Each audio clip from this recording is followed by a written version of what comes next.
আনোয়ারুল ইকবাল মিতু, স্বাগত আপনাকে ক্রিকেট কার্নিভালে। আমরা আসলে দেখছিলাম নাহিয়ান বিন জসিম জানাচ্ছিলেন যে দলের প্র্যাকটিস সেশন হচ্ছে এবং এই মাঠটাতে অ্যান্টিগাতে আমরা দেখছি যে সাউথ আফ্রিকা বেশ ভালো ব্যাটিং করেছে যুক্তরাষ্ট্রের বিপক্ষে। সেই জায়গায় যখন ভালো ব্যাটিংয়ের প্রশ্নটা আসে তখনই টাইগার সমর্থকদের ভেতর একটা শঙ্কা কাজ করে। সেই শঙ্কাটা কাটিয়ে উঠতে পেরেছে কতটা ব্যাটিংয়ের ক্ষেত্রে বাংলাদেশ যখন তারা সুপার 8 মিশন শুরুর দ্বার প্রান্তে? ধন্যবাদ এবং একাত্তরের সমস্ত ক্রীড়ামোদীদের শুভেচ্ছা জানাচ্ছি। আসলে দেখেন, সুপার 8-এ বাংলাদেশে কিন্তু হারাবার কিছুই নাই এবং যে গ্রুপে বাংলাদেশ আছে সেই গ্রুপে একটা ম্যাচ জিততে পারলে কিন্তু আমাদের জন্য অনেক হবে আমি মনে করি। তো সেই ক্ষেত্রে আমাদের নির্ভর হয়ে খেলাটাই হচ্ছে আমাদের মেইন লক্ষ্য এবং প্রত্যেকটা গেম আমরা ভালো করি। কারণ দেখেন, আপনাদের সাথে এবং অন্যান্য মিডিয়ায় যে টক শো করেছি, বাংলাদেশ যে সুপার 8-এ উঠবে প্রথম 2-3 খেলা আমরা এটা চিন্তাও করিনি, কিন্তু এখন কিন্তু আবার আমরা বলতে চাচ্ছি বা স্বপ্ন দেখাতে চাচ্ছি যে আমরা সেমিফাইনাল খেলবো কিংবা কাপ ফাইনালে চলে যাব। এইসব জিনিস যদি আমরা বাদ দিই তাহলে সবচেয়ে ভালো হবে। আমাদের মেইন টার্গেট হবে, দেখেন আমি স্ট্যাটিস্টিক্সে তেমন একটা বিশ্বাস করি না, প্রত্যেকটা game is a new game.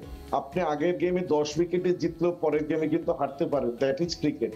এবং আমি বলছি না বাংলাদেশ কোনো মতেই জিতবে না, এটা কিন্তু আমি বলছি না। আমি বলতে চাচ্ছি যে আশার ফানুসটা আমরা আকাশের উপরে না উড়াই, আমরা ভালো করি, ভালো খেলি এবং আমাদের যেটা এখন মেইন টার্গেট, আমাদের অফ ফর্মে যে ব্যাটসম্যান গুলো আছে তাদেরকে ফর্মে খুব দ্রুততার সাথে ফিরতে হবে, প্লাস যারা একটু ভালো খেলেছেন তাদের সেটা কন্টিনিউ করতে হবে। জিনিস হচ্ছে দুইটো। এবং আমাদের যে বোলিং ইউনিট এতদিন ভালো করেছে তারা যেন তাদের সেই ফর্মটা ধরে রাখে।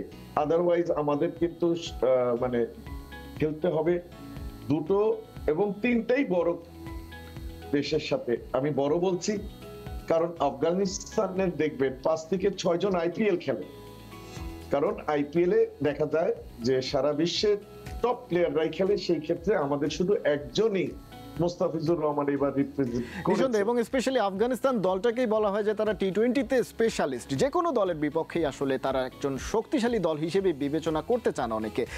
কিন্তু বাংলাদেশ দলের জায়গাটা এই মুহূর্তে যেটা আমরা বলছি যে অনেক ক্রিকেটার অফ ফর্মে রয়েছে, একেবারেই পারফর্ম করতে পারছেন না এরকম হিসেব করতে গেলে নাজমুল হোসেন শান্ত এবং জাকের আলী অনিকের কথাটা আসে।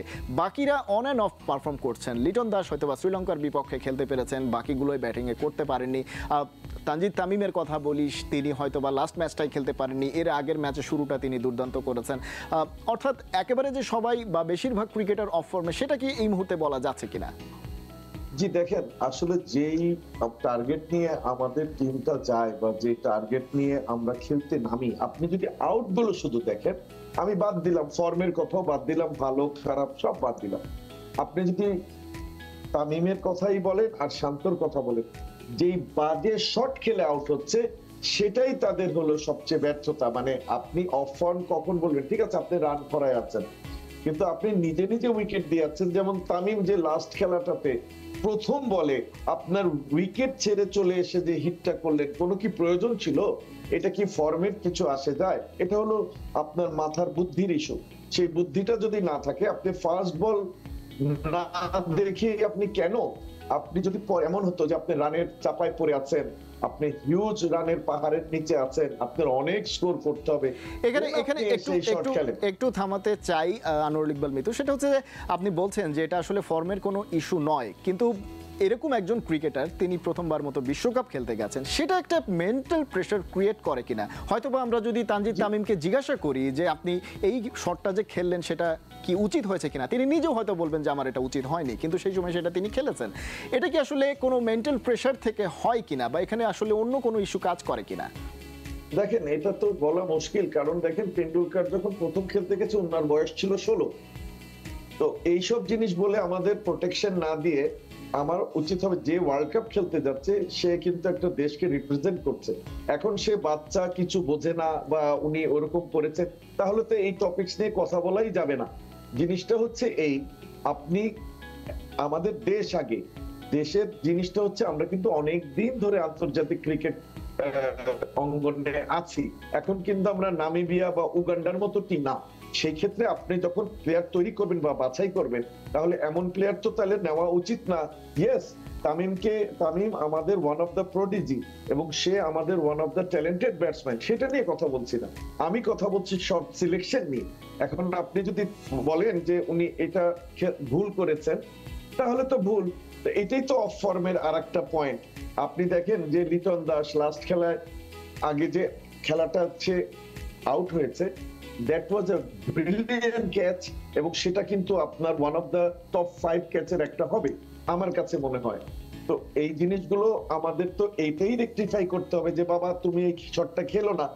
এই জিনিসটাই তো আপনার কোচ বা ম্যানেজার তাকে বুঝাবে বা বলবে।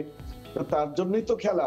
এবং আমরা কখনোই ক্রিকেটের মধ্যে কাউকে একজনকে তুলে এনে তাকে দোষী করতে চাচ্ছি না। নিঃসন্দেহে সেই জায়গা থেকে পরের ম্যাচটা অস্ট্রেলিয়ার বিপক্ষে হবে অ্যান্টিগাতে, এবং সেখানে বলা হচ্ছে যে পেসাররা স্পিনাররা সমান সুযোগ পাবেন, ব্যাটসম্যানরাও সমান সুযোগ পাবেন, অর্থাৎ কমপ্লিট স্পোর্টিং একটা কন্ডিশন তৈরি করার চেষ্টা করা হবে সেখানে, সেটাই ধারণা পাওয়া যাচ্ছে এখন পর্যন্ত। সেই জায়গায় বাংলাদেশের আসলে সেক্ষেত্রে ভাইটাল রোলটা প্লে করতে পারেন কারা? সেক্ষেত্রে কি অফ ফর্মে থাকা, বল হাতে অফ ফর্মে থাকা সাকিব আল হাসান জ্বলে উঠতে পারেন কিনা? দেখেন, আপনি কিছুক্ষণ আগে বললেন যারাই টসে জিতেছে তারাই কিন্তু ফিল্ডিং নিয়েছে এবং তারাই কিন্তু জিতেছে। কারণ আমেরিকার উইকেট এখন ভুলে যেতে হবে। যেমন আজকের উদাহরণটাই দেই, সাউথ আফ্রিকা এক সময় এই যে প্রথম 2 ওভারে খুব কোণঠাসা ছিল, কিন্তু তারা এক পর্যায়ে কিন্তু 10-এর উপরে চলে গেছিল রান রেট। সেখান থেকে আবার আমেরিকা কিন্তু তাদেরকে টেনে 9 প্রায় 9.326 এ নিয়ে এসেছিল। আবার দেখেন তারা কিন্তু 190 অলমোস্ট 200 রান কিন্তু স্কোর করেছে। সুতরাং আপনার ব্যাটিংটা খুব ইম্পর্টেন্ট এই আপনার ওয়েস্ট ইন্ডিজের পিচে, এবং সেখানেই যেহেতু আমরা মার খাচ্ছি বারবার, সেই জায়গাটাই আমি পয়েন্ট আউট করতে চাচ্ছি যে আমাদের জিততে গেলে বোলিং ইউনিট আগের মতোই বল করতে হবে, যেটা এরা করে এসছে। এক্সট্রাঅর্ডিনারি কিছু করার বা দেখানোর প্রয়োজন নাই। এবং বাট ব্যাটসম্যান আমাদের 6 জনকেই কিন্তু খেলতে হবে, এবং নিজের স্বাভাবিক যে খেলাটা রয়েছে সেই স্বাভাবিক খেলা নিজেদের যে ক্যালিবারটা রয়েছে সেটা আসলে প্রদর্শন করতে হবে, ভুলের সংখ্যাটা কমিয়ে আনতে হবে। সেক্ষেত্রে হয়তোবা একটু চ্যালেঞ্জ হয়তোবা শক্তিশালী প্রতিপক্ষকেও আমরা জানাতে পারি। আমরা আসলে প্রত্যাশা করতে চাই বাংলাদেশ সেটা করতে পারে। শুভকামনা থাকছে বাংলাদেশ দলের জন্য। আনোয়ারুল ইকবাল মিতু, অনেক ধন্যবাদ আমাদের সঙ্গে যুক্ত হওয়ার জন্য।